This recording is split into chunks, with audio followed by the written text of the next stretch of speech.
Mateus capítulo 6, verso 21. Jesus diz: porque onde estiver o seu tesouro, aí estará também o seu coração. Você pode repetir isso comigo? Diga: onde estiver o seu tesouro, aí estará também o seu coração. Vamos tornar isso mais pessoal. Vamos ao possessivo. Diga comigo: onde estiver o meu tesouro, aí estará também o meu coração. Algo que eu quero chamar a sua atenção é que, de acordo com o próprio Senhor Jesus, isso não se limita a questões espirituais, porque ele começa falando no início do versículo, né, os versos na verdade 19 e 20 diz: não acumulem tesouros sobre a terra, onde as traças e as ferrugens corroem, onde ladrões escavam e roubam, mas ajuntem tesouros no céu, onde as traças e a ferrugem não corroem, onde ladrões não escavam nem roubam. Aí vem o verso 21, por quê? Ele vai dar um motivo de por que você deve escolher não só onde entesourar, mas em que tipo de tesouro investir.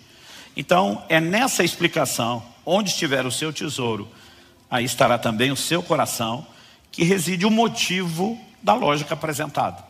Basicamente, o que Jesus está dizendo, que aquilo ao qual eu e você atribuímos valor, estabelece um destino na direção da qual eu e você nos movemos. Então, se a gente entende que juntar tesouro material, né, na perspectiva econômica é importante, nós vamos correr atrás disso.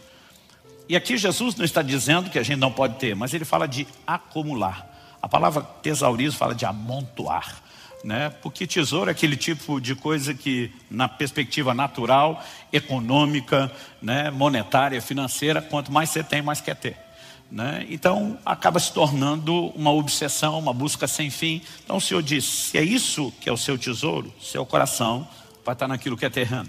Mas se o seu tesouro estiver em coisas celestiais, seu coração vem junto. Basicamente o que Jesus está dizendo é que seu coração acompanha as suas percepções de valor. Ou seja, aquilo que é definido como de valor, e aí não importa se estamos falando de valor material ou de valor e percepção de valor para as coisas espirituais, mas aquilo ao qual você atribui valor determina um trilho.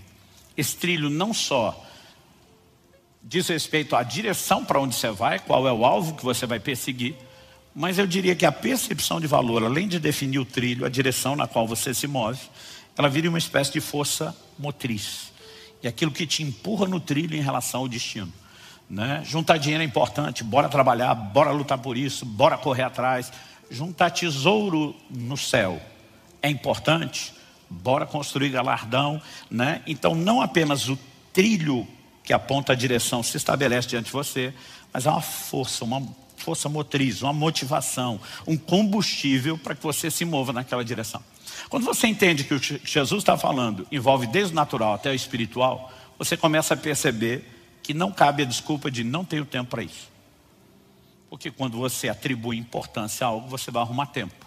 Então talvez você tenha que sacrificar tempo de outras coisas que não são importantes para arrumar tempo para aquilo que é importante. Porque quando a definição de importância ela se estabelece, o resto começa a adequar de acordo com ela, né? Então durante muito tempo eu dizia para as pessoas que eu não me exercitava porque não tinha tempo. Eu descobri que era uma bela desculpa, que eu acreditava nela, mas não era verdadeira, né? Porque hoje o dom já é de arrumar tempo, né, para aquilo que eu entendi que é importante para mim, que é importante para a minha saúde. Então, na hora está faltando tempo para tudo, o que é que eu posso descartar que não tem a mesma importância em relação a isso? Então, se você entende o que Jesus está falando, isso vai dirigir a sua vida. Agora, quando a gente fala do reino espiritual, não dá para simplesmente ignorar o que Jesus está falando e que funciona também nas coisas materiais. Que é o quê? Essa é a primeira coisa que eu quero chamar a sua atenção. Quem não valoriza, não busca. Se eu não atribuo valor a algo, eu não tenho o trilho, eu não tenho o destino claro a ser perseguido, eu não tenho a motivação, eu não tenho a força motriz, a dinâmica que faz com que eu corra atrás de tudo. Então, para mim, a valorização precisa ser o ponto de partida. E algo que você vai descobrir, por mais que você tenha empolgação no início da conversão, essa valorização do que é espiritual não é automático e não é espontâneo. Se fosse, Deus não precisava trabalhar conosco com uma conscientização.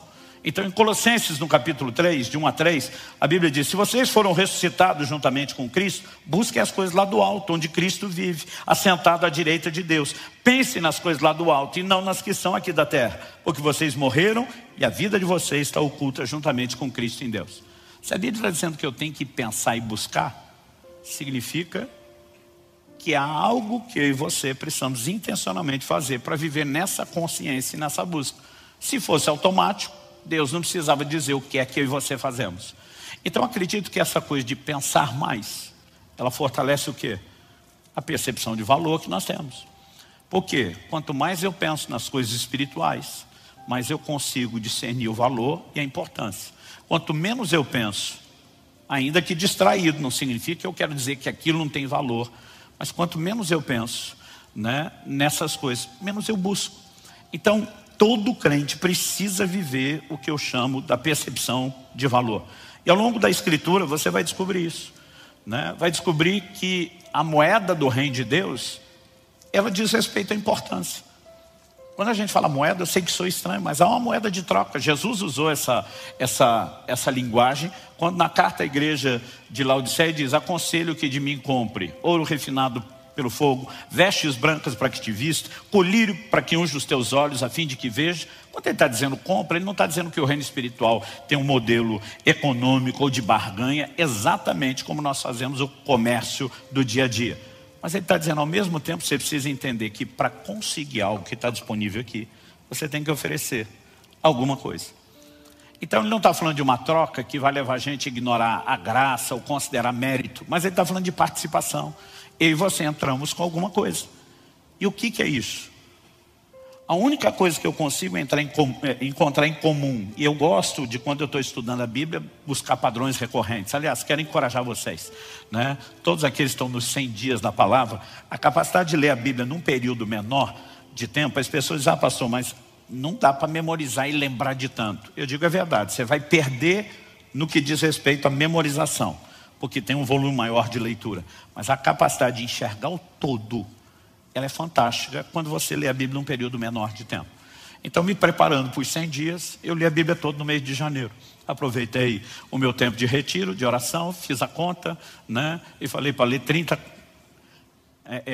em 30 dias ou 31 dias, você tem que manter a média de 40 capítulos. Eu acho que a média para os 100 dias está 12, perto de 12. Eu tinha que manter 40, né? Mas eu li a Bíblia toda. Aliás, a maior parte do tempo, todo do Velho Testamento que eu li, estudei, eu estava lá em Israel. Engraçado que eu dizia assim, acho que hoje eu vou orar ali no Monte das Oliveiras.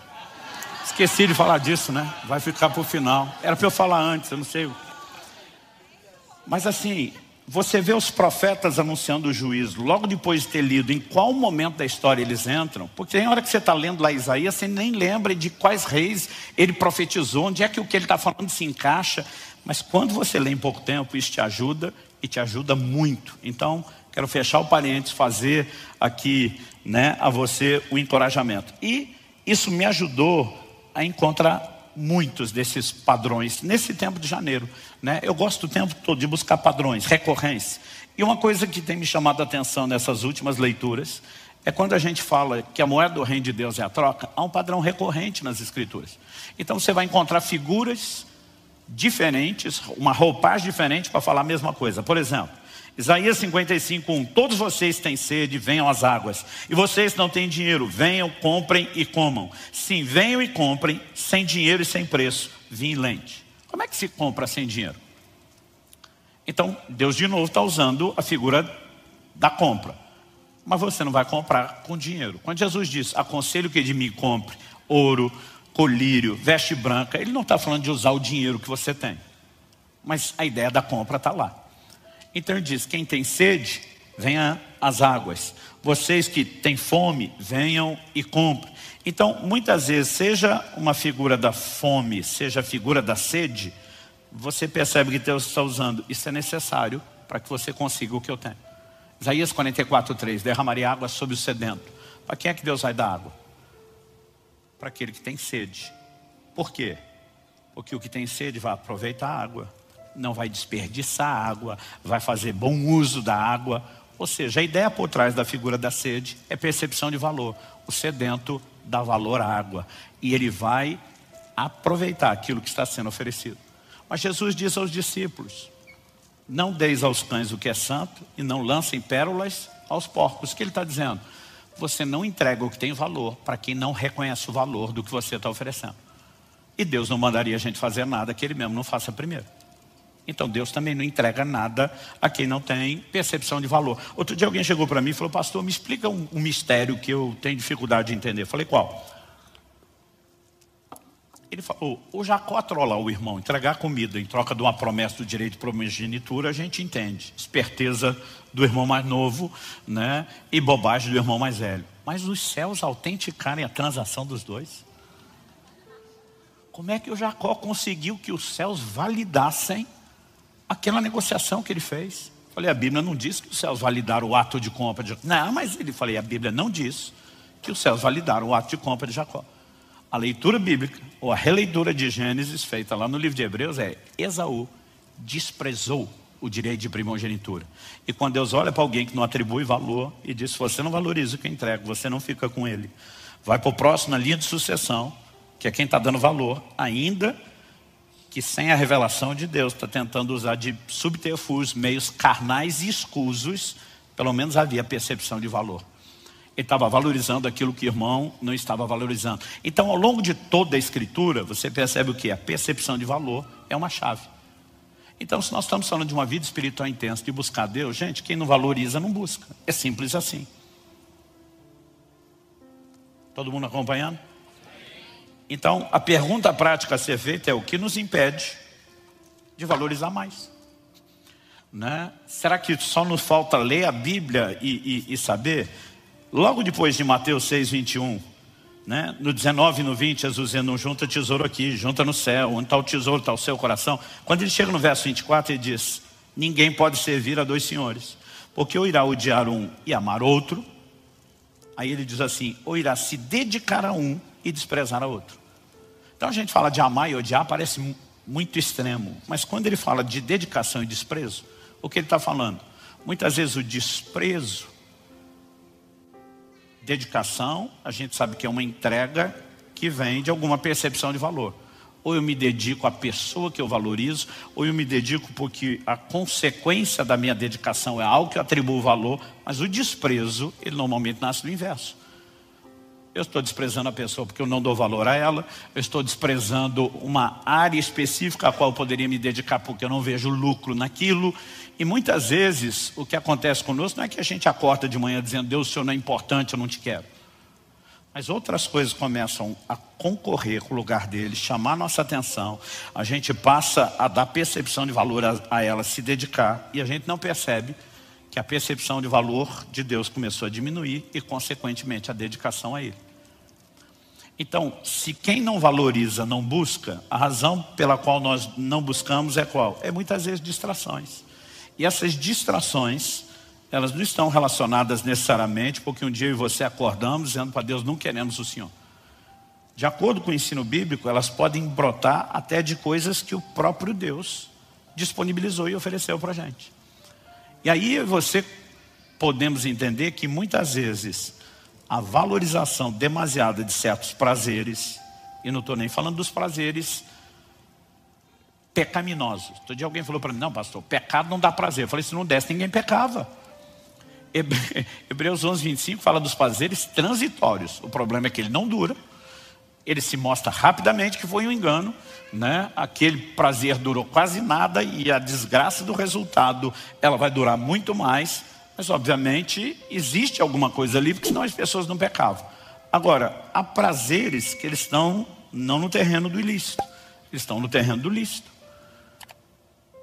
E a gente pode falar de muita coisa aqui. A gente pode falar de entretenimento, a gente pode falar de alimentação, a gente pode falar de uma série de coisas. A gente cada vez mais busca uma vida de conforto. E quanto mais o mundo melhora, mais conforto a gente quer, né? E o conforto, gente, em alguns momentos pode ser danoso. Então hoje a gente não tem necessidade quase nenhuma de movimento físico. Isso está trazendo comprometimento à saúde. E se a gente não for lá romper a inércia, o sedentarismo e dizer: então no mínimo eu tenho que fazer alguma coisa que compense o prazer da vida confortável, já que a gente não tem mais tanto esforço no trabalho, né? As coisas começam a se desequilibrar. No reino espiritual não é diferente. Eu e você precisamos entender que algumas coisas são boas, são confortáveis, são prazerosas. Se a gente não souber relacionar com elas, vai dar ruim. E Deus tem uma didática, uma pedagogia chamada abstinência, que daqui a pouco eu quero usá-la como contraponto, é onde a gente volta para o assunto do jejum. Por enquanto nós estamos falando de atenção, né, e de como muitas vezes prazeres podem ser danosos. Em 2 Timóteo 3,4, a Bíblia fala de pessoas que se tornaram mais amigos dos prazeres do que amigos de Deus. Aí você pensa assim, não, está falando do pecador. Não, o pecador é escravo. Tito capítulo 3, verso 3, né, faz a seguinte declaração: pois nós também no passado, né, éramos insensatos, desobedientes, desgarrados, e a Bíblia diz assim, escravos de todo tipo de paixão e prazeres. Então nossa condição antes da conversão é de escravidão. E outra, o camarada que ainda não converteu, ele é inimigo de Deus. Romanos 5 fala da inimizade. A única forma de sair da inimizade é a reconciliação em Cristo Jesus, que nos permite a aproximação e a amizade. Para alguém ser mais amigo dos prazeres do que de Deus, tem que ter convertido primeiro. Tem que ter vivido a intimidade aqui, mas agora começou a viver um retrocesso. Porque de quem que você quer ser amigo?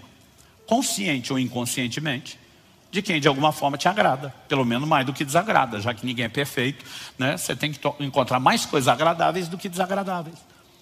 Eu sempre comento isso, que no início do meu ministério, eu sofri do que hoje eu chamo de honesticídio, né? Em nome da honestidade, você às vezes comete o homicídio ou o suicídio, você também se arrebenta. Mas a minha filosofia de vida era: a verdade doa quem doer. E eu ficava ainda mais à vontade quando a pessoa era muito franca. Eu simplesmente dizia, se fala o que quer, ouve o que não quer. E eu lembro que no meu primeiro ano de pastorado, um camarada um dia me procura para reclamar. Eu tento ser seu amigo e você me bloqueia o tempo todo, você não me deixa entrar, você não me dá espaço, você isso, você aquilo. Eu já estava assim, por aqui, com ele, com a reclamação dele. E aí ele fez uma das coisas que eu mais detesto, comparação. Fulano, que não faz nada, é seu amigo. Aí eu não aguentei, falei, para. Em nenhum momento te ocorreu, você não parou para pensar que o fulano é legal? E quando eu falei isso, ele, como é que é? Eu falei, ele é legal. Ele falou, o que o senhor quer dizer com isso? Eu falei, se não está claro, eu explico. Tu é chato pra caramba. Eu falei, você é um mala sem alça. Você é insuportável. Eu não quero ser seu amigo. Eu não sou obrigado a ser seu amigo. Sou obrigado a ser seu pastor, mas não sou obrigado a ser seu amigo. Eu falei, cara, você percebeu que o tempo todo você só reclama de todo mundo? Ninguém é bom o suficiente. Agora é comigo. Mas quantas vezes você já me reclamou de quase todo mundo aqui na igreja? Eu falei, em nenhum momento ocorreu que de repente o chato e o problema é você? Em vez de todo mundo ser tão ruim. E a hora que eu vi naquele meu honesticídio, meu excesso, o camarada estava implodindo na minha frente. Um dia desses contei a história, alguém falou, pastor, hoje o senhor teria falado a mesma coisa? Eu falei, de um jeito bem diferente. Mas qual era o ponto? Eu continuo acreditando na mesma coisa. Você não quer ser amigo de alguém que é desagradável. Isso não significa que ninguém vai te desagradar em algo. Mas para ser amigo, você tem que dizer, tem que mais agradar do que desagradar, não é possível. Tem que ter alguma coisa em comum. Agora, como alguém que já foi mais amigo de Deus está se tornando amigo de outra coisa? Significa que ele está se deixando agradar mais pelo que a outra coisa, os prazeres estão oferecendo, do que aquilo que ele encontrou em Deus. E nós não podemos achar que isso não é uma armadilha, que não vai acontecer comigo, com você. Então, pastor, se quem não valoriza, não busca. E o que me impede de valorizar a Deus é a valorização de outras coisas em detrimento de Deus. E a gente aplicar a lógica invertida, significa que a valorização de Deus, em detrimento das outras coisas, é uma chave? Sim. Pastor, glória a Deus, que depois de 2000 anos de cristianismo, o senhor descobriu a solução. Eu descobri nada, todo mundo sabe disso. Todo ano novo você fala, esse ano eu vou orar mais. Esse ano eu vou ler mais a Bíblia. Esse negócio de botar os 100 dias da palavra no começo do ano é ótimo, né? Porque você ainda está naquela empolgação de esse ano vai, esse ano eu vou me dedicar mais a Deus. A pergunta é, a gente só precisa de um consentimento mental? Não, a gente precisa de mais do que isso. No Salmo 16, 11, Davi pelo Espírito diz, tu me farás ver os caminhos da vida. Quando a Bíblia fala de caminho, ela não fala só de um lugar onde você se movimenta, mas fala de se movimentar na direção de um destino. Significa que o Deus que nos deu vida nos criou com um propósito. Para onde Ele quer que a gente vá? onde a vida deveria nos conduzir. Qual a razão da nossa existência? Paulo pregando em Atenas, e diz que de um só, Atos 17, 26 e 27, de um só homem Deus fez todas as raças e tribos dos homens. Para quê? Para que o indicativo de propósito? Para que ele fez? Para que o buscassem. Então, há uma razão pela qual você existimos, tem um caminho, deve conduzir um destino, é o propósito de Deus. Mas quando Davi está dizendo, tu me farás ver, e parece sem a ajuda de Deus, esse caminho não está tão nítido e tão claro para a maioria de nós. Significa que a gente precisa mais do que ouvir alguém dizer, mais do que alguém falar, mais do que a gente dizer para nós mesmos. Nós precisamos entrar em algum lugar de descoberta da percepção de valor, que ela não vem só por assentimento mental. É por isso que Paulo diz, o que para mim antes era lucro, ganho, ele diz, hoje eu considero perda. Ele não está falando ganho e perda, embora sejam linguagens monetárias financeiras, ele não está falando de valores monetários, materiais. Mas ele está falando de importância. O que eu atribuía uma alta importância desvalorizou. Por que desvalorizou? Por causa da excelência do conhecimento de Cristo Jesus. E diz, a percepção de Cristo entrou. E eu atribuí ele tamanho valor, que agora que eu tinha esse referencial, eu olho para isso aqui e digo, não é tão importante quanto eu considerava importante. Agora, como a gente entra nessa percepção de valor? Tu me farás ver os caminhos da vida. Onde eles levam? Na tua presença, plenitude de alegria, a tua destra, delícias perpétuas. Ao que você precisamos entender que há um lugar em Deus onde eu e você podemos ter uma dimensão de prazer, de alegria e de realização que a gente não tem em outras coisas. Plenitude é só aqui. Então, desde o início, quando Deus criou o homem, ele nunca se incomodou que o homem tivesse acesso a outras formas ou tipos de alegria. Aliás, o próprio Jesus diz, né, para que a minha alegria esteja em vocês e a de vocês seja completa. Quando ele fala minha alegria, sua alegria, ele está dizendo, tem espiritual e tem natural. Mas ele diz, essa sua aqui nunca vai ser completa sem a minha. Mas mesmo olhando essa nossa aqui, Deus olha para o homem e diz, não é bom que ele esteja só, ele precisa relacionar com semelhantes. Isso é produzir um nível de alegria e realização. E quando Deus proveu o relacionamento homem e mulher, ele não estava pensando só na dinâmica de interação emocional. A coisa é bem completa. Envolvia até deleite físico essa relação. Mas obviamente, isso não era tudo o que o homem precisava, muito menos o que o faria completo. Deus está dizendo, mas nunca cruze. Aí ele diz, vou dar todo tipo de árvore para vocês comer. Eu brinco que Bíblia do Gordinho, toda árvore é caixa alta, é letra maiúscula, é negrito. Vocês podem comer de toda a, eu leio assim, toda a árvore do jardim. Porque Deus podia ter feito uma fruta só, gente. Com todos os nutrientes que a gente precisava. Com o mesmo tamanho, mesmo cheiro, textura, sabor, né? Mas ia ser um tédio, a gente comeria aquilo o resto da vida. Eu falei disso no domingo e o corpo estaria suprido. Mas Deus caprichou. É a diversidade de frutas, de sabores, texturas, cheiros, tipos, tamanhos, frutas sazonais. Então, você acabou de comer na estação, você tem que esperar outra estação. E nessa diversidade, o que ele está dizendo? Eu também quero dar deleite. É por isso que a gente foi agraciado com o paladar, né? E a gente consegue aproveitar a comida. Obviamente, Deus está dizendo, eu não tenho problema que vocês tenham outro tipo de prazeres. Mas ele falou, lembra que existe um limite. E se esse limite for cruzado, você pode perder. Só vai encontrar em mim. Por que eu estou dizendo isso?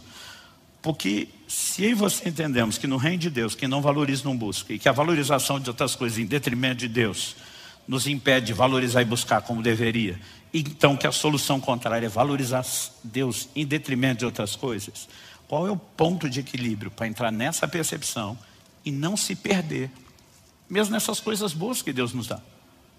Em Deuteronômio, no capítulo 8, Deus está dizendo para o povo que ele tirou do Egito. Ele tira do Egito dizendo, eu vou levar vocês para onde? Uma terra prometida. Canaã, chamada terra prometida. Deus diz, uma terra onde mana leite e mel. Ele diz, quando chegar lá, vocês vão comer bem. Vocês vão prosperar. Então Deus queria que o povo comesse bem e prosperasse. Em Deuteronômio 8, no capítulo 10, ele diz assim, vocês comerão, se fartarão, louvarão o nome do Senhor seu Deus. Eu não sei você, mas tem comida que eu como que eu agradeço antes e depois. Hoje foi um dia desses. Eu falei, Senhor, muito obrigado. Né?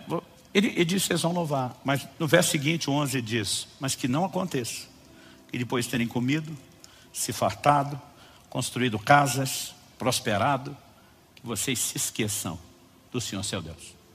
Ele está dizendo, eu quero que vocês comam bem, eu quero que vocês prosperem, mas preste atenção. Vocês podem se divertir tanto com esse nível de entretenimento, que vocês perdem a consciência do que realmente está aqui. Então ele diz, tome cuidado. De alguma forma nós passamos a viver um estilo de vida que não envolve mais o cuidado de distração com coisas boas. Pastor, por que está destacando isso? Porque eu e você precisamos entender qual a importância da abstinência na prática da vida cristã. Por que de vez em quando a gente tem que dar uma pausa em coisas que são lícitas, ainda que prazerosas? Porque elas têm um efeito didático. Quando Jesus estava sendo tentado no deserto, e ele responde, nem só de pão viverá o homem, mas de toda a palavra que sai da boca de Deus, ele está citando um texto da Escritura. Qual é? Deuteronômio capítulo 8. Se você puder, abra lá comigo. Deuteronômio capítulo 8. Eu quero ler com vocês os versos 2 e o 3.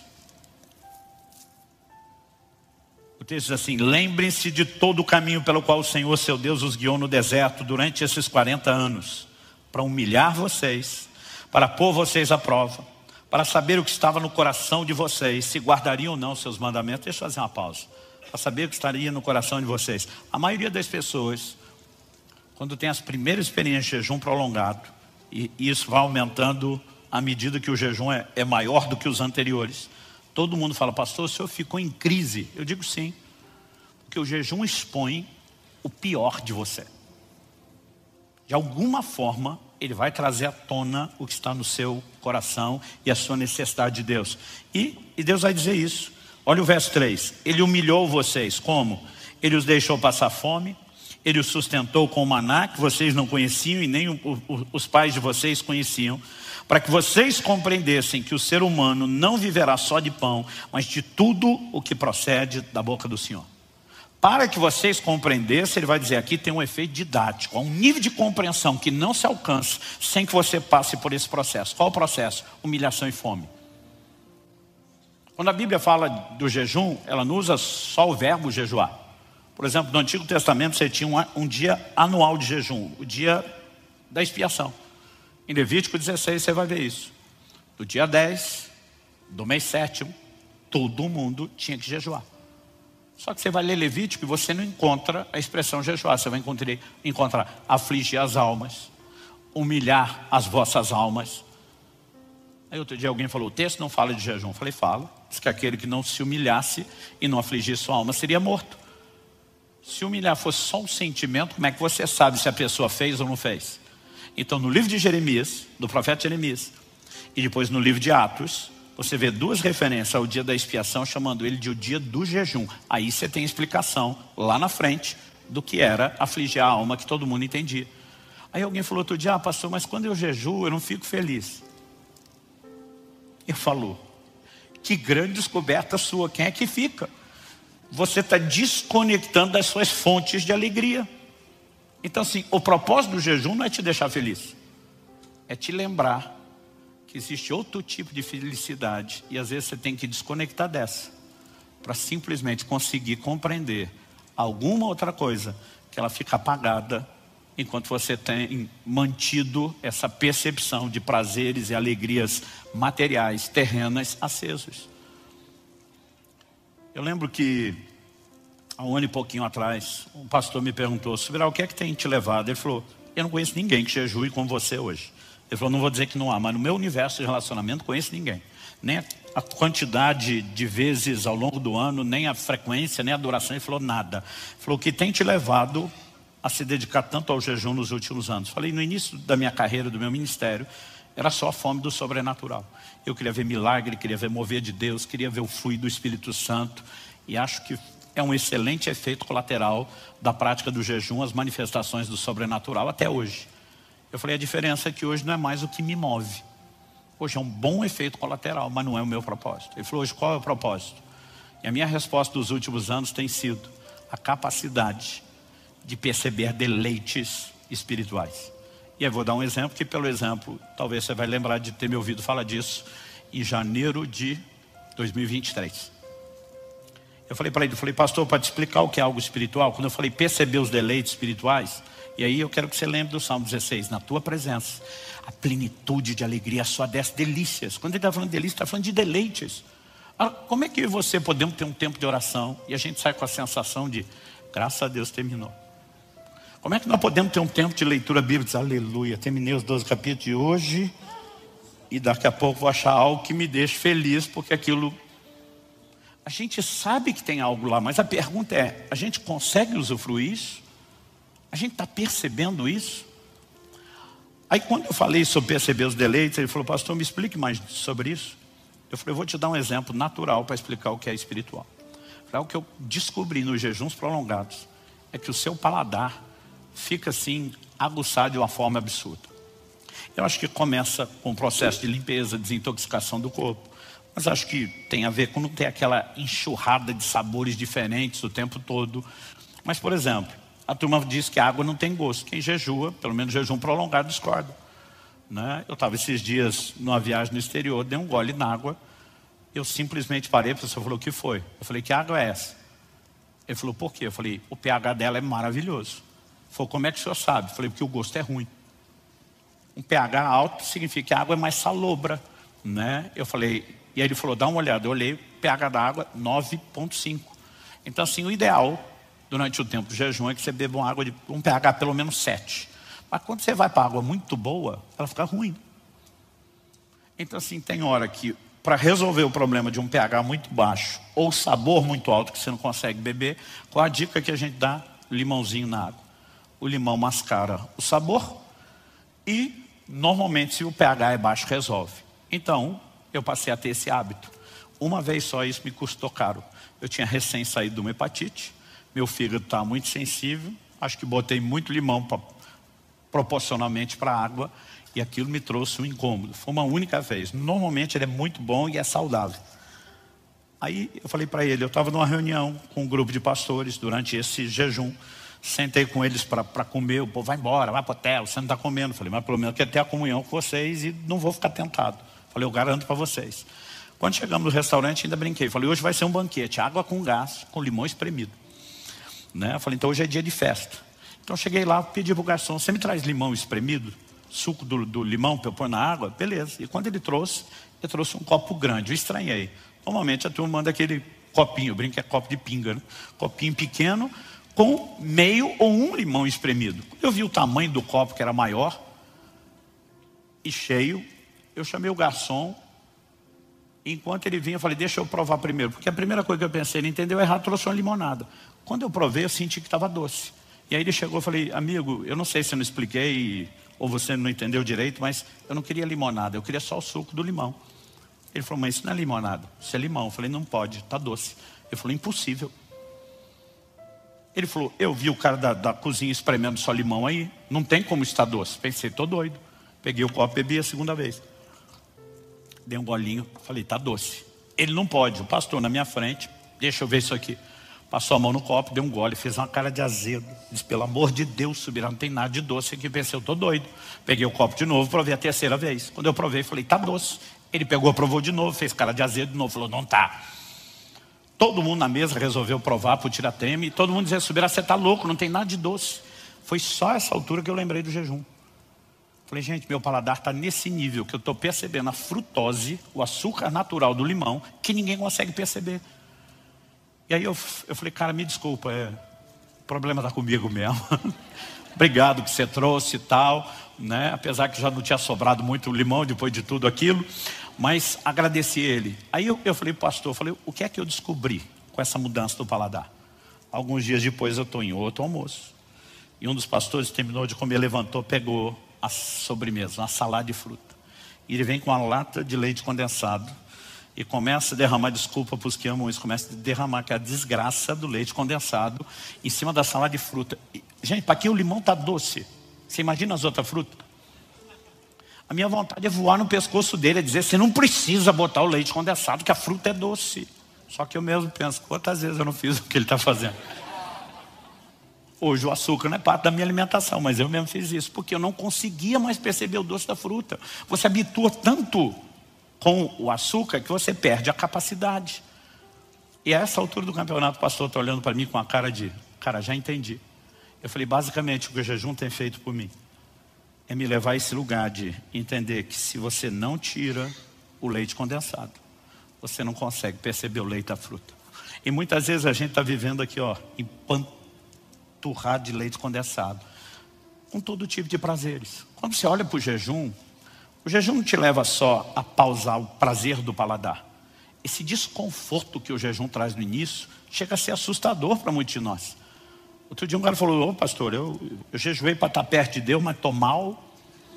Eu falei, uma ótima descoberta para você querer Deus, é descobrir que sem Ele você está mal. Porque você está tão distraído se enchendo dessas coisas que você nem sente falta dele. Então assim, o jejum te leva a uma crise inicial, mas a um lugar de descobrir uma dimensão de prazer, que você perdeu a conexão, que é fora de série. Aí você vai entender que embora a palavra jejum, usada no Novo Testamento, no próprio ensino de Jesus, quando ele diz, quando jejuardes, quando ele diz sobre os seus discípulos, quando o noivo for tirado, eles vão jejuar. A palavra que Jesus usou ali, no original grego, é nestiu, né? A forma como foi registrada a fala de Jesus, não que ele tenha falado em grego. Nestiu é uma palavra composta. Ne é um prefixo de negação, estil significa comida. Então, a palavra jejum, em essência, significa não comer. Mas jejum se limita só à abstinência alimentar? Não. Ele envolve outras abstinências, mas eu gosto sempre de começar falando da alimentar, porque as outras deveriam ser uma extensão, um complemento do jejum de alimento. O problema é que muitos de nós fizemos delas uma substituição. Aí o crente o tempo todo fala, estou de jejum de rede social. Eu digo, deveria. Estou jejuando televisão. Deveria. Mas isso não tem que necessariamente ser um substituto. Eu acredito que deveriam ser complementos. Então, dito isso, Paulo em 1 Coríntios, no capítulo 7, está falando da importância de que marido e mulher, casados, porque toda relação íntima entre homem e mulher que não seja no casamento é classificado na Bíblia como imoralidade. Mas ele diz, o casado, ele começa a dizer do verso 3 ao 5, que um deve pagar o outro o que é devido, que eles não devem se privar. Ele fala de uma frequência do ato sexual que eu classifico, digo, tem que ter avivamento nessa área também. Mas aí Paulo dá uma razão, uma única razão, para que marido e mulher, se estiverem de comum acordo, deem uma pausa nesse avivamento natural. Qual? Ele diz, a fim de se dedicarem à oração. O que Paulo está querendo dizer? Que no dia a dia, quando estou vivendo a festa normal, natural do casamento, não pode orar, não é isso que ele está falando. Mas quando ele diz dedicar, ele diz, você quer entrar num lugar profundo? Quer ir para as águas profundas mesmo? Que no dia a dia, talvez você não nadou delas, dá uma pausa no resto. O que é que ele está dizendo? Se quer voltar a perceber o açúcar do limão, a frutose do limão, dá uma pausa no leite condensado. Eu acho que aqui é uma boa alegoria. Sabe, isso significa que então, seja o prazer do alimento, seja o prazer conjugal, sejam errados, não tem a ver com algo errado. Mas quando Deus está dizendo por meio de Moisés, lá em Deuteronômio 8, ele permitiu humilhação e fome, uma pausa nisso, para que vocês entendessem que nem só de pão o homem vive. Ele está dizendo, tem um efeito didático por trás da abstinência. Ela consegue, talvez não numa única experiência, mas numa prática recorrente, ela consegue te levar a uma conexão, a uma percepção de valores espirituais. Um dia desse alguém falou, pastor, estou com medo do senhor ficar fanático. E o pior que era outro pastor. Falei, por quê? Falei, velho, o senhor entrou num lugar meio que parece meio sem volta com esse negócio do jejum. Falei, não tem mais volta mesmo. Tem sido maravilhoso. Eu praticamente não toquei muito no assunto. Mas na experiência do jejum, do segundo jejum do ano passado, do prolongado, que é um por semestre, eu lembro que eu estava no 38º dia do jejum. E eu estava assim, essa fase final, eu não sei qual é o limite fisiológico dos 40 dias, mas eu falo, pessoal, mesmo se eu não estiver contando, eu sei que eu entrei nos últimos 3 dias. De alguma forma, é como se o corpo começasse assim, dar alerta. Está chegando a hora de você terminar, talvez isso já não seja tão saudável. Então, por exemplo, você passa a ter mais sono, você passa a ter uma série de reflexos que você sente o corpo dizendo assim, ou talvez pelo tempo em que ele está vivendo das economias de reserva, e diz, tem que entrar no modo de sobrevivência diferente. Então, eu normalmente falo, pessoal, eu treino durante o jejum, E a lógica de treinar no jejum é você ter energia. Os caras falam, eu não sei como é que você tem energia para treinar. Eu falo, gente, eu não treino porque eu tenho energia porque eu treino. Então qual é a lógica disso? Científica da coisa. Eu descobri lendo material médico. Os médicos dizem, você parou de comer, o metabolismo automaticamente diminui. Quem para de comer, normalmente para de movimentar, o metabolismo baixa ainda mais. Metabolismo baixo, depois de 3 dias, normalmente seu organismo já está consumindo reserva, significa que ele está em modo de sobrevivência. O organismo escaneia o seu metabolismo e diz, está gastando pouco, não precisa entregar muita energia. E ele entra no modo de economia. Então, o jejum prolongado não é que você não tem energia. O corpo diz... A maioria já teve experiência com o celular. Eu estou aqui com a bateria do meu celular, depois do dia todo usando, já bem comprometida, mas ela ainda não está no limite. Quando ele entra mesmo naquele modo de economia, tem hora que você percebe que a tela do telefone já não acende toda. Por quê? Porque se te der toda a luz, ele não dura. Então ele opta o modo economia. Para durar mais, eu tenho que entregar pouco. Entendeu o raciocínio? Seu corpo faz a mesma coisa com você. Então esse médico dizia, treine durante o jejum, porque você vai acelerar o metabolismo, você vai provar que precisa de energia, ele vai entregar. Porque quem não faz isso e quer fazer um movimento rápido de repente, vai ter tela preta. Né? A Kelly há 1 ano e meio, quase 2 atrás, ela estava no 6º dia de um jejum, ela estava se sentindo muito bem. Deu um pulo, levantou correndo do sofá, acordou no chão, desmaiou, tela preta. Ah, pastor, jejum não faz bem. É só você fazer direito. Então, se você não está exercitando e quer usar o modo de economia, nunca levante depressa. Né? Se você quer poder levantar depressa, treine. Eu decidi treinar. Então, por exemplo, em agosto do ano passado, na última semana, eu fiquei, por conta de uma viagem, os compromissos, fiquei 4 dias sem exercício. No 5º dia, eu fui dar aula de manhã, eu tinha 3 horas de aula de manhã e ia pregar à noite. Fui dar aula de manhã, no 5º dia, tive que dar aula sentado. Porque eu estava com tontura, estava com fraqueza. Aí eu lembro quando terminou a aula, alguém falou, pastor, o senhor não vai almoçar, quer que te levem para onde você está hospedado? Eu falei, não. Eu falei, eu preciso de uma academia e preciso que você me busque 3 horas depois. O cara, 3 horas, eu falei, 3 horas. Eu falei, só tem um jeito de eu voltar a ter energia para o final do jejum. Aí ele me deixou na academia, fiz 1 hora de cardio, 2 de musculação. Energia voltou. Dia seguinte ele diz, academia de novo. Eu falei, mais 3 horas. Porque eu não vou mais passar por isso. Então eu falo para o pessoal, gente, você não treina porque tem energia, você tem energia porque treina. São coisas diferentes. Por que eu estou mexendo nesse tipo de assunto? Porque além de dar uma dica prática para você, nós precisamos entender algumas respostas. Agora, quando chega esses últimos dias, que era só para fechar a lógica aqui, mesmo treinando, eu sinto os 2 ou 3 últimos dias, normalmente são os 2 últimos, você sente que o corpo não quer entregar a energia toda. É quase como se ele falasse assim, tu abusou pra caramba e agora nós vamos ter que entrar num outro modo de economia. Então, dito isso, 38º dia, eu já estou naquela, levante devagar, dorme mais. Eu acordei no meio da noite para ir ao banheiro. E eu lembro que eu fiquei aborrecido, que o sono estava tão profundo. Eu dizia, não quero levantar, não quero atrapalhar o sono.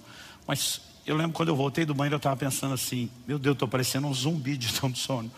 Eu pensei, eu nunca lembro ter pensado isso antes, mas pensei aquele dia, eu estou correndo o risco de dormir em pé, enquanto volto para a cama.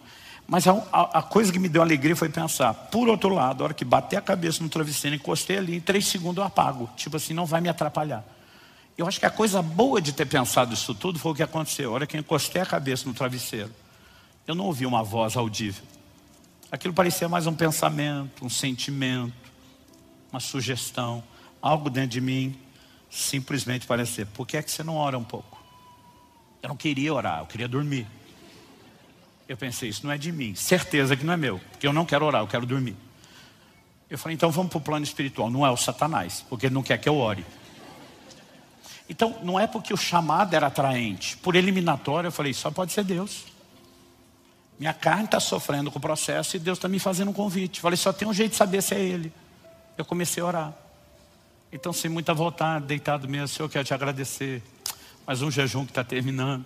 Eu já estava assim agradecendo, estava terminando, já estava nessa fase. E de repente eu parei e lembrei, a Kelly, Israel e Alice, meus 2 filhos, além de vários dos pastores, dos líderes, muitos deles me acompanharam, nem todos os 40, mas a maioria deles, a maior parte daquele jejum. Eu estou pensando nisso tudo, mas em especial assim, dizer, cara, nós jejuamos a família inteira junto. Já é raro você saber de alguém que encarou os 40 dias. Eu falei, minha mulher e meus filhos fizeram comigo. E eu comecei a agradecer a Deus. Eu falei, Senhor, não quero te agradecer só meu jejum. Eu falei, minha mulher e meus filhos vieram junto. E eu nem chamei. Quando eu falei, eu nem chamei, o Espírito Santo falou comigo. Ele disse, quem chamou fui eu. E a hora que ele falou isso, eu não consigo te explicar o que aconteceu. Eu gosto de brincar que alguém lá no céu apertou o botão que ativa o modo glória. Glory mode. Aquele negócio ligou no quarto. A presença de Deus encheu. Eu nunca tive na minha vida, gente, uma percepção da presença de Deus como aquele dia. No dia seguinte, eu liguei para minha filha, já tinha falado com aquela Israel. Eu falei, filha, Deus entrou no meu quarto ontem. Ela disse, pai do céu, você ouviu Deus? Eu falei, graças a Deus que não. Porque eu falei, graças a Deus, gente, era assustador. Não dá para explicar, porque não era um assustador ruim, mas era assombroso. Porque a percepção de grandeza de quem Ele é. Eu estou no escuro, eu cerrei os meus olhos com toda a força. Eu escorreguei da cama, rolei para o lado, para o chão, me ajoelhei. Eu botei a cara no chão, porque aquilo dava um santo temor. Ela falou, pai, mas mesmo não vendo, se eu senti Ele de um lado ou do outro. Eu falei, filha, esse é o ponto. Ele não estava de um lado ou do outro, Ele estava em todo lugar. Ele está na frente, Ele está atrás, Ele está em cima, Ele está embaixo. Ele está do lado de fora, Ele está do lado de dentro. Eu falei, a presença dEle atravessava meu corpo. A impressão é que a cama, a parede, que tudo está impregnado. Ele é tudo. Quando a Bíblia diz que Ele é tudo em todos, a gente não consegue entender isso. Eu nunca tinha tido uma percepção daquilo. E ainda é difícil falar. Eu nunca senti tanto deleite, tanto prazer na minha vida. Eu fiquei pensando a vida inteira de crente, e a gente não tem noção de que isso está à disposição. Mas Deus está dizendo o seguinte, se você quer compreender que não é nem só de pão, você precisa passar por esses processos de desintoxicação. E eu comecei a descobrir que o jejum não é detox só para o corpo. Gente, é impressionante como ele limpa o corpo. O rejuvenescimento celular que você passa, a limpeza de tudo. Não é só de intoxicação alimentar, de metal pesado que seu corpo espelha, é um negócio impressionante. Mas eu descobri que o jejum traz um detox na sua alma, nas suas emoções, nas suas percepções espirituais. Você vai ficar impressionado como, por exemplo, você pode estar com um hormônio mais baixo numa área, mas seus receptores estão limpos, então seu corpo funciona melhor. Parece que espiritualmente os receptores estão todos limpos. E você começa a ter essa percepção de deleite que normalmente você não tem no dia a dia. Qual é o propósito primário do jejum? É buscar a Deus. Daniel capítulo 9, verso 3, ele diz, voltei o rosto ao Senhor Deus para o buscar com oração, com súplicas, com jejum. Joel capítulo 2, verso 12, voltem-se a mim de todo o coração, diz o Senhor, e isso com jejuns. Por que eu estou dizendo isso? Porque durante anos, honestamente, até dezembro de 2021, quando as pessoas me diziam, pastor, qual é o propósito do jejum? Eu dizia, não tem um, tem vários. Porque eu estudei a Bíblia algumas vezes, de Gênesis a Apocalipse, pegando todas as vezes que o jejum aparece e para que ele foi usado. E tinha um monte de propósitos. Então tem hora que o jejum é praticado em momentos de aflição, para buscar o socorro de Deus, né? Como o de Josafá, em 2 Crônicos 20. Em Esdras, capítulo 8, 21 a 23, ele fala de jejuar por proteção. No Salmo 35, 5, Davi fala de jejuar por gente que está enferma. A gente vê Daniel jejuando enquanto ora e intercede pelo seu povo. E a lista vai longe. Então o dia do perdão, que também era um dia de arrependimento, o povo era chamado a jejuar. O jejum para arrependimento de pecados aparece várias vezes na Bíblia. Mas tem hora que o jejum está sendo praticado num contexto de consagração. E o que está se consagrando, diferente do que está jejuando por arrependimento, o que está jejuando por arrependimento quer vencer o pecado.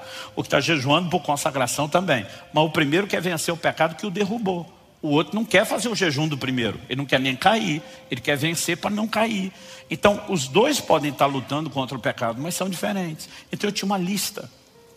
Em janeiro de 22, Deus falou comigo. Você precisa entender o propósito do jejum. Eu falei, não, são vários. Ele diz, não. Há um propósito primário e vários secundários. Até hoje, só chegou aos secundários. Todos os secundários vão convergir num só. o primário. Qual é o primário? Buscar a Deus. O que está jejuando para arrependimento está buscando a Deus com um propósito, mas está buscando a Deus. O que está jejuando para consagração está buscando a Deus com um propósito secundário diferente, mas está buscando a Deus. Ou seja, não tem jeito de não convergir no primeiro. A pergunta a ser feita é: a gente precisa de um secundário para buscar Deus? Ou a gente poderia mirar direto no primário? E talvez essa foi a descoberta da minha vida sobre jejum.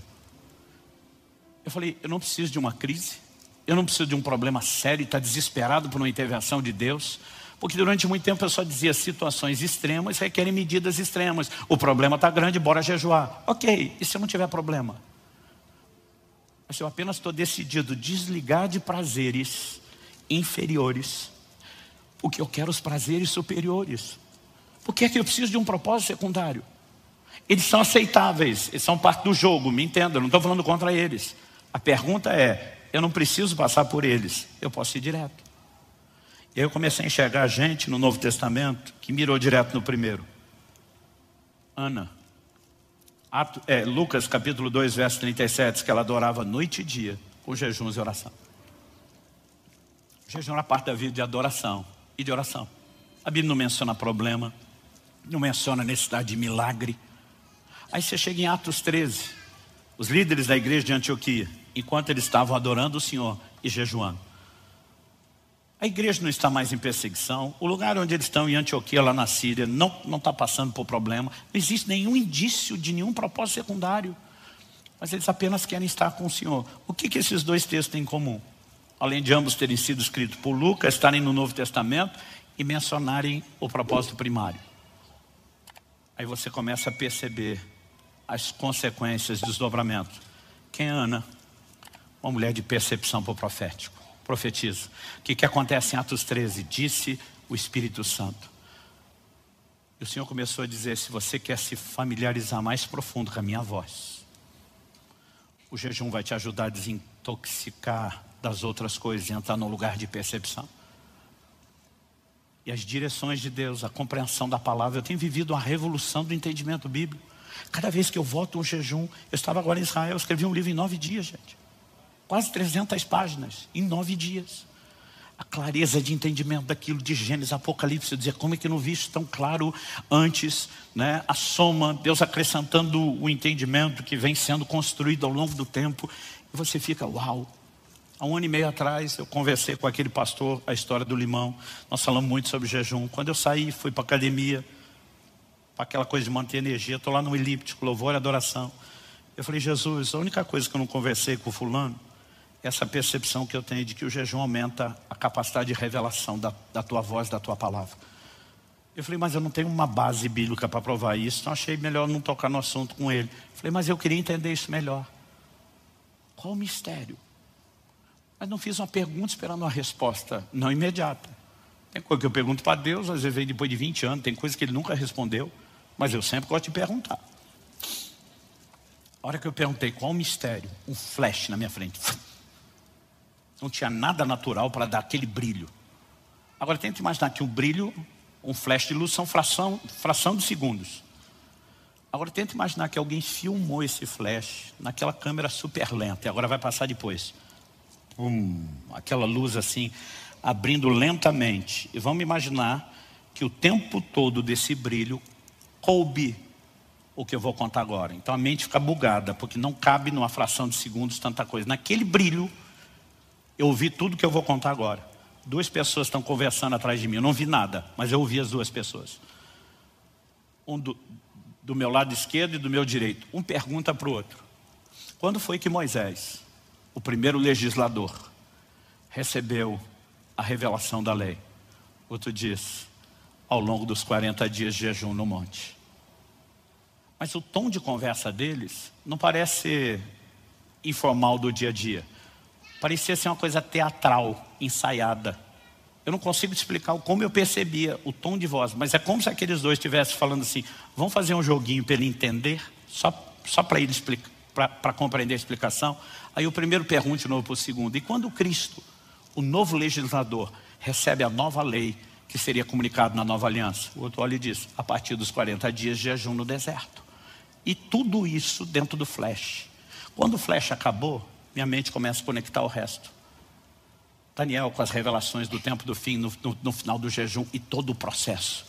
Mas ainda assim, essas coisas só fizeram sentido quando eu comecei, peraí. Ele os humilhou, os deixou ter fome, para que compreendesse que não é só de pão, é o que procede da boca de Deus. O maná é uma figura da palavra. Deus está dizendo, vocês jamais vão se deleitar do meu alimento sem passar por esse processo. E sabe, a percepção para o profético, ela começou a mudar. Foi num desses jejuns que eu compartilhei a história. Deus falou comigo a respeito do Caleb, meu genro. Antes da minha filha conhecê-lo, disse, esse é o seu genro, é ele que vai casar com a sua esposa, com a sua filha. Deixa eu corrigir isso. Para o bem meu, dele, da minha esposa e de todo mundo, da minha filha. Ele que vai casar com a sua filha, ela vai ser a esposa dele. E eu lembro que depois daquilo, enquanto esperava o dia do casamento, as coisas desdobrar. Gente, toda manhã, quando eu acordava, eu abria meu olho, a primeira coisa que eu pensava, Deus falou comigo. E contou algo que não contou para ninguém.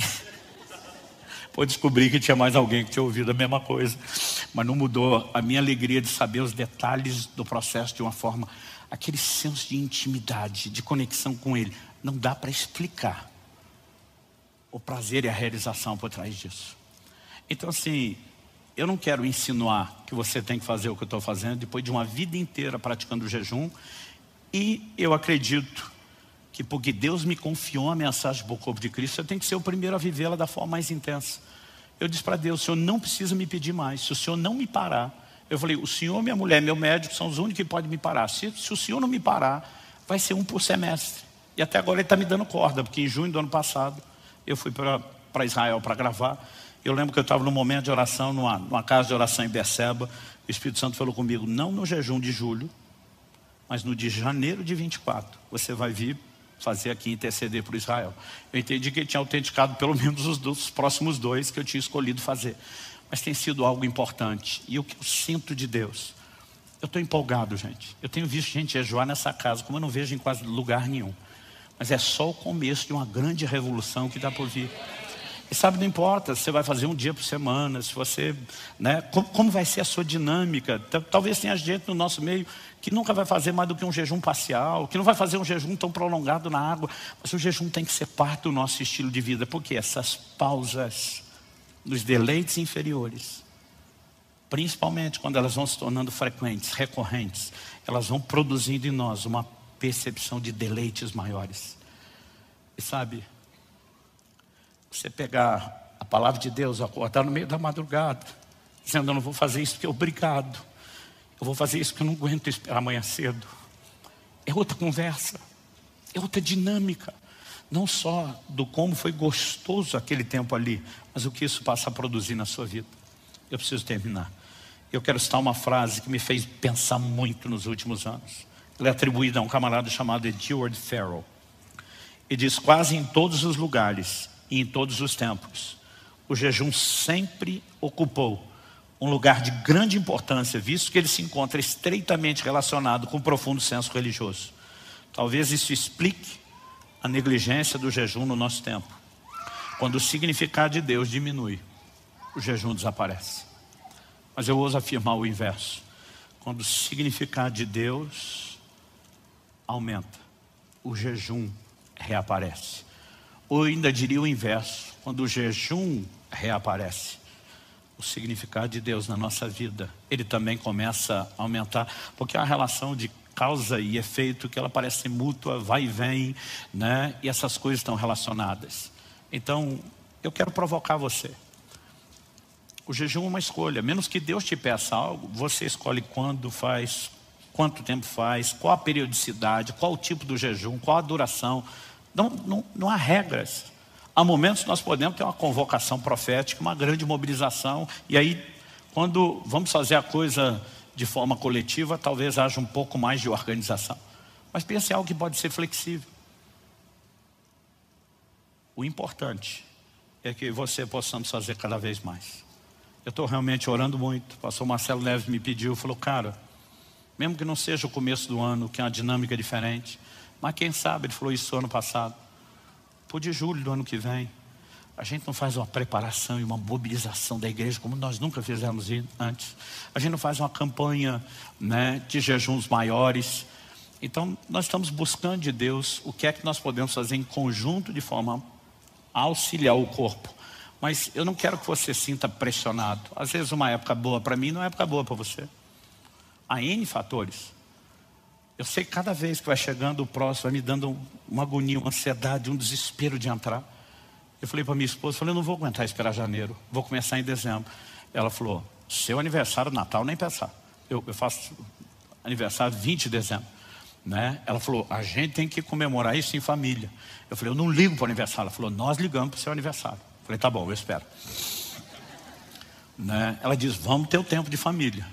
Né? E aí eu lembro que eu falei, pessoal, depois da ceia do dia 24, não conte comigo comer no dia 25. Nós tivemos uma situação que surgiu e meu pastor falou, eu quero você comer no dia 25 e 26. 27 você começa.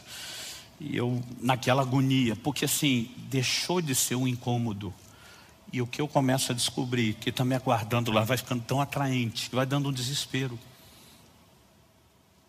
Eu passo a maior parte do ano, né, em jejum. Acho que não dá para dizer que não tenha dia de jejum, pelo menos um intermitente vai rolar.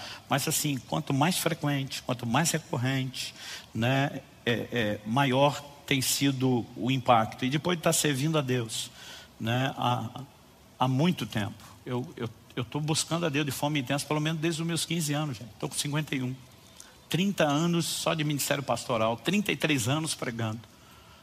Eu vou te dizer o seguinte, o que eu tenho vivido de janeiro de 2022 para frente, para mim assim parece que esses últimos anos, a soma desses poucos últimos anos, ela é melhor do que todo o resto. E seria muito egoísmo da minha parte guardar isso só para mim e não dizer que você pode viver algo melhor do que você tem. Então, hashtag fica a dica, sem peso, nem pressão, nem obrigação. Bora jejuar mais? Você aceita o desafio? Outro dia alguém falou, pastor, fala de um benefício a mais do jejum. Falei, a gente vai fazer uma lista, gente. Saúde. Gente, eu gasto tão menos em comida, tão menos dinheiro ultimamente. Vocês têm noção. Pensa num cara que já gastou dinheiro em comida na vida. Eu podia te dar muitos benefícios, mas os deleites espirituais são os melhores deles. Vocês têm mais 2 minutos para eu falar de Israel ou não? Então, eu fui para Israel, fiquei 24 dias, voltei. Foi bem mais rápido do que eu esperava.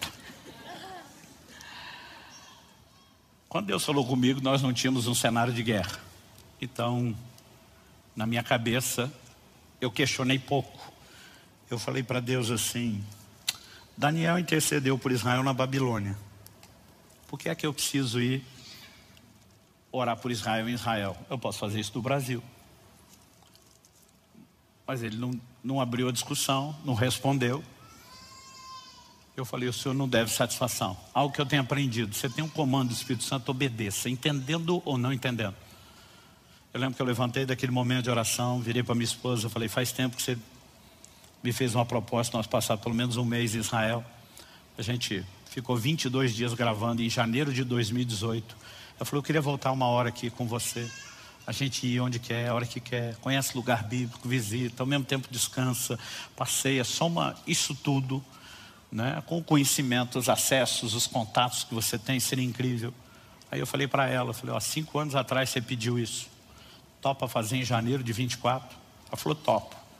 Falei, na verdade Deus me pediu para vir jejuar, mas você vem junto, a gente vai ter todo esse negócio, você não precisa jejuar comigo como fez da última vez. Ela disse, estamos dentro. O pessoal estava com a equipe que filma comigo nas terras bíblicas. Falei, não tenho certeza se eu vou usar vocês, o propósito do jejum pode ser outro, mas se for, talvez tenha que aproveitar o mesmo tempo para não perder idas e vindas. Eu falei, depois a gente decide isso. E naquele momento para mim estava clara a decisão. Depois de uns dias algo começou a me incomodar. Eu falei, amor, não é para ficar gravando, eu acho que não é para ir todo mundo.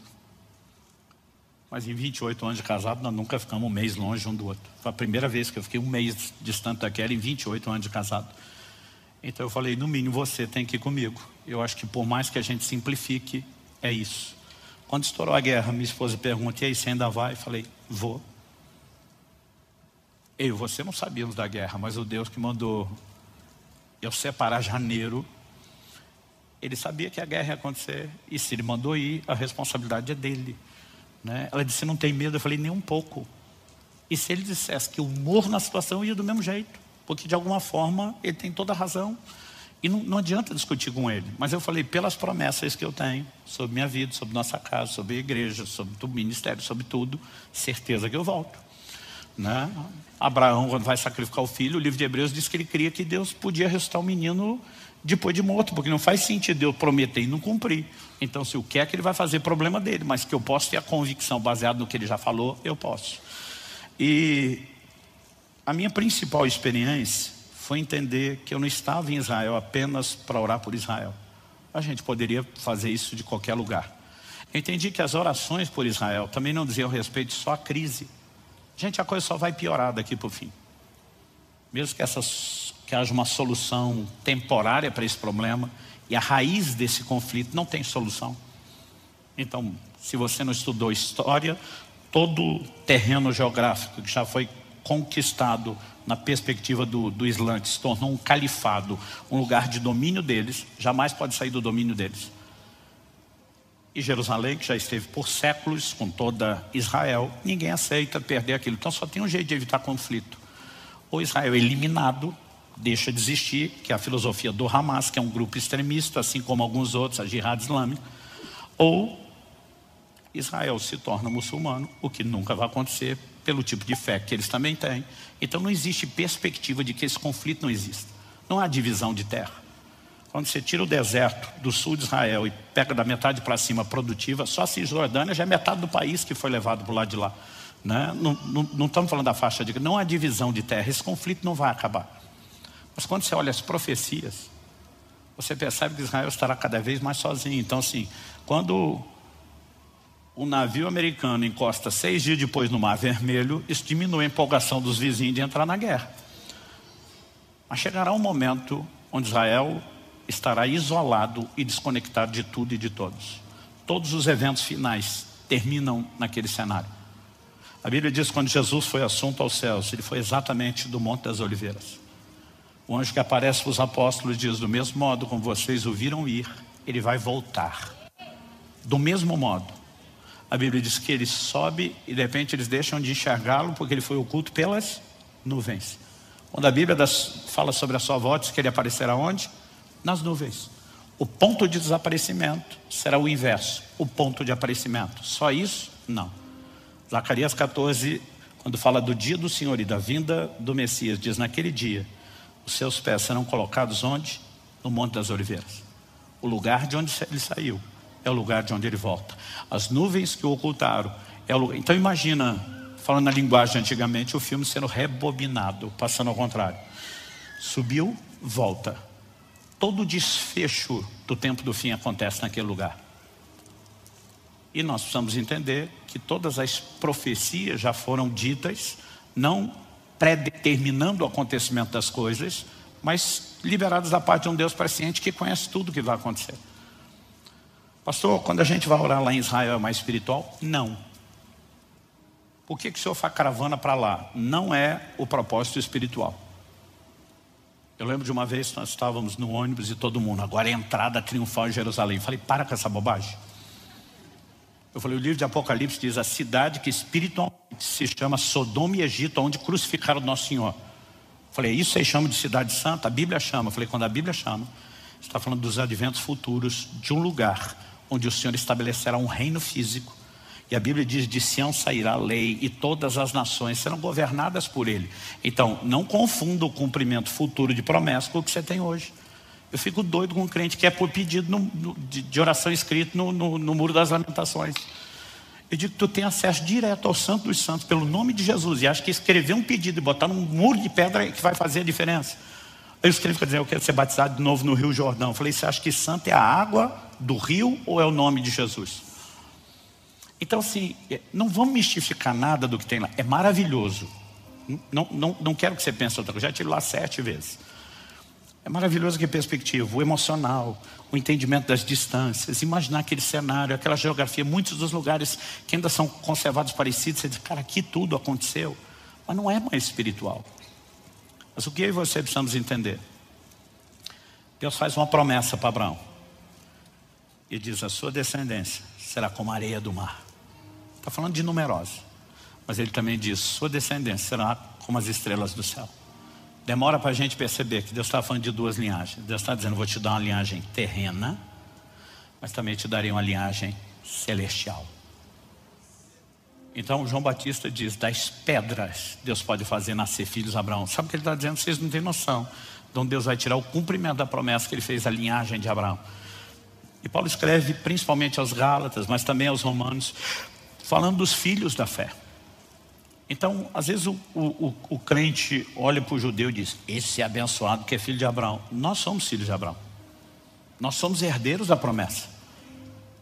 Quando Deus diz para colocar Ismael, o filho da escrava da carne, que é o que estava perseguindo o outro, ele diz, o Israel natural vai perseguir a linhagem dos filhos da fé. Isso tem acontecido desde o início do Evangelho.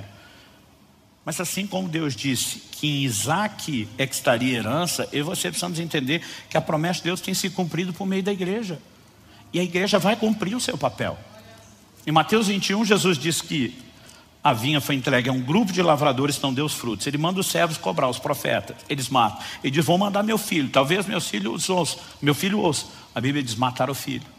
Aí Jesus pergunta para os próprios judeus, o que é que o dono da vinha vai fazer com esse grupo de lavradores? Eles mesmo respondem, vai fazer perecê-los miseravelmente, vai dar vir um outro grupo de lavradores. Jesus diz, exato, que a seu tempo entregue os frutos. Quem é outro grupo? A igreja dos gentios, a linhagem de Abraão. Passou então, Israel acabou, sumiu do plano de Deus. Essa é a chamada doutrina da substituição, que até mesmo os reformadores promoviam. Não existe mais nada de Israel, tudo que você lê lá só se cumpre na igreja. Mas isso também não é verdade. Porque em Romanos, no capítulo 11, Paulo diz, se a diminuição deles, o Israel natural, que eram os ramos naturais, foram quebrados da oliveira, para eu e você, gentios, sermos enxertados, se a diminuição deles redundou em riqueza para o mundo, a pergunta é, quanto mais a readmissão? Ele diz, se a diminuição foi bênção, quanto mais a plenitude. Então preste atenção, haverá uma restauração no tempo do fim de Israel. A Bíblia diz que o endurecimento veio aí, diz, até que a plenitude dos gentios haja chegado. Quando a igreja de Deus tiver cumprido o seu papel e entregado os frutos, e atingimos o ápice, o sucesso, e aqui você tem uma igreja triunfante, algo muda para que Deus termine com a linhagem natural aquilo que ainda não foi terminado. E Paulo explica porque os dons e a vocação de Deus são irrevogáveis. E nós precisamos entender que assim como Jesus nos ensinou a dizer, venha teu reino, seja feita a sua vontade. Os crentes, o tempo todo desde o início, diziam, Maranata, vem Senhor Jesus. Ele prometeu vir sim, mas nós precisamos orar para que tudo aquilo que foi dito se cumpra. A igreja tem um papel a respeito de oração, de intercessão e de preparação para tudo que vai acontecer no tempo do fim. Eu comecei a entender que Deus me fez parar naquele lugar, porque senão eu nunca dedicaria tanto tempo e atenção para pensar o lugar de Israel no plano e no propósito de Deus, como eu fiz lendo a Bíblia durante aquele tempo lá, né? Uma das coisas principais que eu ficava olhando o tempo todo, quais são as promessas sobre eles que não se cumpriram, que ainda que se apliquem também a nós, não se excluem deles, e de repente uma percepção completamente diferente nasceu. Ainda estou tentando digerir tudo que eu passei lá, mas foi assim, um nível de percepção que eu acredito que vai dar um outro rumo no futuro, para tudo que nós vamos fazer. Então minha vontade agora não é só levar a gente para passear, turistar como a gente fazia antes. É começar a mobilizar equipes de intercessores e dizer, vamos passear um pouco menos e orar um pouco mais. Vamos de repente sentar junto, em vez de ter aquela dinâmica corrida para aproveitar só conhecer lugar, estudar o que é que a Bíblia diz. Então, tão logo eu tenha digerido isso tudo, eu talvez fale mais, né? Mas se for resumir o que foram esses dias para nós lá, e passou de 2 minutos, parece que deram 11, eu resumiria dessa forma para vocês. Vamos terminar então? Vocês podem continuar aqui, eu vou assinar os livros e depois vou para casa dormir, mas vocês... Estou brincando, vamos ficar em pé, vamos orar. Eu falei, vamos terminar, parece que ninguém quer ir a lugar nenhum.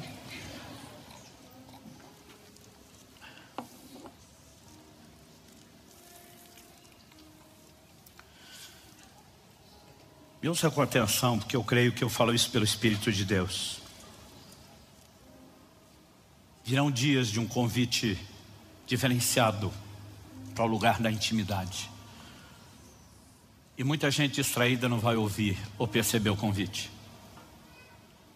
É por isso que volta e meia você vai ver o Senhor falando isso nas Escrituras. Quem tem ouvidos para ouvir, ouça. Basicamente ele está dizendo, não apenas escute, mas ouça no sentido de dar valor ao que você vai ouvir. Alguns de nós vamos ser chamados para um lugar diferenciado. E acredito que o jejum terá um papel para quebrar a nossa desatenção, a nossa distração e nos fazer cada vez mais atentos para aquilo que Ele tem. Eu não sei explicar o que aconteceu, mas do meu espírito eu sinto. Não quero mistificar o número 7, foi meu 7º jejum de 40 dias. Eu sinto que alguma coisa quebrou, como nunca antes, no plano espiritual, na minha vida em Deus, no meu ministério. Parece que essa recorrência que Deus está nos chamando, ela vai produzindo um efeito progressivo, que vai se acumulando. Eu não consigo te explicar, mas tem um lugar diferente para cada um de nós. Eu estou determinado a entrar, ficar nesse lugar. Outro dia alguém falou para mim, pastor, o senhor é um pouco, esse cara que sonha com o futuro. Tem um nome para isso. Como? Visionário demais. Eu falei, olha, eu defino o visionário mais ou menos assim, com a frase que eu ouvi de um outro. Visitei o futuro, gostei do que vi e resolvi morar ali.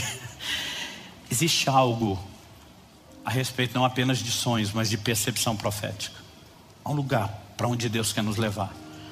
E eu sinto que isso não deveria ser apenas para poucos. O chamado é para todos, nem todo mundo vai aproveitar. Mas eu creio que de alguma forma você que está aqui hoje já está debaixo de uma conspiração divina e de um plano para prestar atenção em algo. Então eu só queria que a gente, nesse momento final de oração, não fizesse disso só aquela formalidade. Vamos terminar porque tem que terminar orando. Mas que por mais breve que seja essa oração, que você possa dizer, Senhor, eu quero ouvir corresponder, eu quero entrar nesse lugar. Amém? Pai, muito obrigado por esse tempo de conversa, de compartilhar, de reflexão, de instrução. E eu oro a Deus, mais do que isso, de um desafio, de uma provocação sobrenatural sobre a vida de cada um de nós. Que venham dias de avanço. Não apenas em relação a Deus, essas experiências novas e maiores, mas de avanço para o lugar da intimidade, para o lugar da comunhão, para o lugar da percepção dos deleites eternos, superiores, como nunca antes. Eu quero abençoar cada um dos meus irmãos e irmãs. Eu oro pelo sopro do Teu Espírito sobre a vida de cada um deles. Eu oro por algo novo, em nome de Jesus e para a glória de Deus.